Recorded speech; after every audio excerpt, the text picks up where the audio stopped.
माफ करा, मला तुमची काळजी वाटते म्हणून मी पटकन बोलून गेले. सारंग सरांची बोलणं झालं माझं, ते येतात, पण तोपर्यंत मला पुरे झालं. उगाच गोड गोड नको बोलूस माझ्याशी. लाव मलम लाव.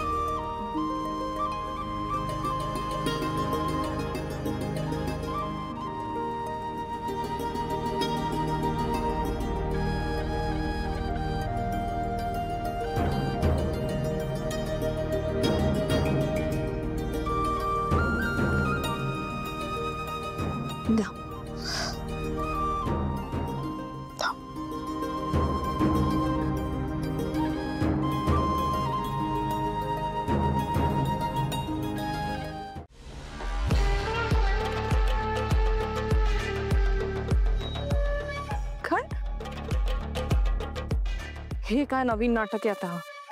त्या मूर्ख मुलीला तिलोत्तमासोबत एकटं सोडायचं नाही, हे नाही होऊ देऊ शकत मी. सारंग, हाय सारंग, बोल. तू बिझी असशील, तू मेसेज वाचला नसशील म्हणून मी तुला फोन केला. जरा घरी जाणं डिले करू शकतेस का तू? मुद्द्याचं बोल सारंग, काय झालं? ऍक्च्युली आई आणि सावली दोघीही घरी एकत्र आहेत. तो आम्हाला असं वाटतं की त्यांनी टाइम स्पेंड केला पाहिजे एकत्र. सारंग, एकत्र टाइम ते तसाही स्पेंड करतील, त्यात काय एवढं? वहिनी, हे बघ, तू तुझं वेगळं काही ठरवू नकोस. सगळ्यांचं ठरलंय, आपण सगळ्यांनी पाळूयात. मला ही आयडिया अजिबात आवडलेली नाहीये. हे बघ, आमचं सगळ्यांचं ठरलंय, तुला पण फॉलो करावं लागेल. वाव, सगळ्यांचं ठरलंय म्हणून मी ती आयडिया फॉलो करायची? रबिश. नाही, त्या मूर्ख मुलीला मी तिलोत्तमासोबत एकटं नाही सोडू शकत. नाहीतर काय, ती मूर्ख मुलगी साधेपणाचा आव आणून तिलोत्तमाला इम्प्रेस करणार. मग काय, तिलोत्तमा मॅडम इम्प्रेस होऊन सगळा बिझनेस ह्या दोघांच्या हातात देणार. मग आम्ही काय करायचं? आम्ही काय करतोय एवढी मेहनत करून? मी हे होऊ देणार नाही.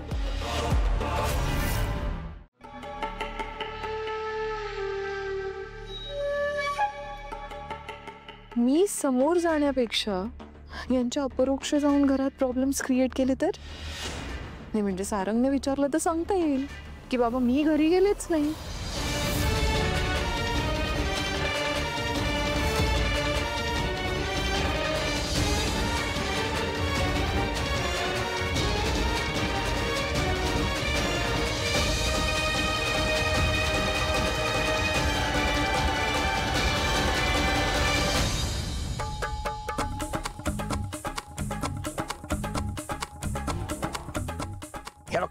हे काय, हे ना काय आता दात पडणार आहे? अरे याच ताराने मी दरवाजा उघडच प्रॅक्टिस केले. कुठं? अरे टोटल 10 तास घालवलेत मी इंटरनेटवर. एकदम प्रो झाले, प्रो.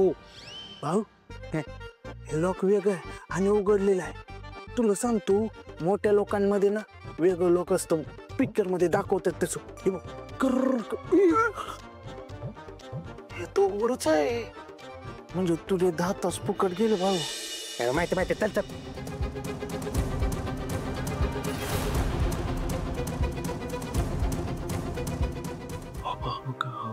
केव्हा बघा तिच्या आईला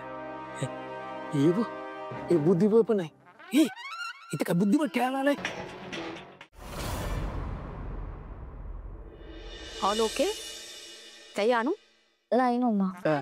डाळ संपली.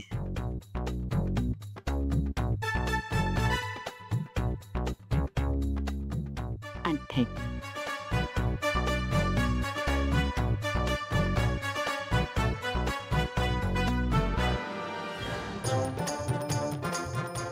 जेवण आवडलेलं दिसतंय.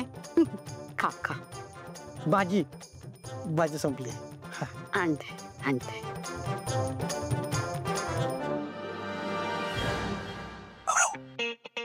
थोडा आरामात जेवण, रात्री परत वेळ काढायचा आहे. मला हळू जेवता येत नाही. त्या बॅगचा मी जास्त जेवतो. अरे किती जेवशील जेव.